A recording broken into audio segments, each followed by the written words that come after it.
Avant la rue, demain, on va y revenir dans un instant, la bataille sur la retraite à 64 ans a débuté ce matin en commission à l'Assemblée nationale. Les débats s'annoncent agités. 5693 amendements ont été retenus, dont une majorité déposée par la NUPES. Bonjour Alexandre Chauveau du service Bonjour, politique d'Europe 1.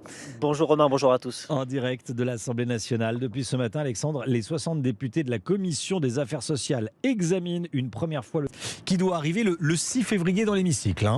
Oui, et la première observation qu'on peut faire, c'est qu'il y a beaucoup de monde ce matin en commission, si bien que plusieurs députés ont demandé à ce qu'ils puissent travailler dans une plus grande salle. La raison, c'est que les députés de la France Insoumise se sont déplacés en nombre. Ils sont une trentaine, sans que tous ne soient autorisés à voter, mais ils tenaient à participer au débat.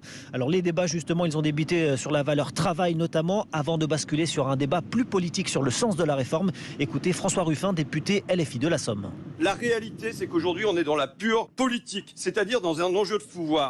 Quand on fait ça contre tous les syndicats de France, contre 7 Français sur 10, contre 8 salariés sur 10, même contre des patrons, vous vous radicalisez. Vous êtes aujourd'hui dans un extrémisme pour imposer cette réforme contre un corps social qui n'en veut pas, que vous brutalisez.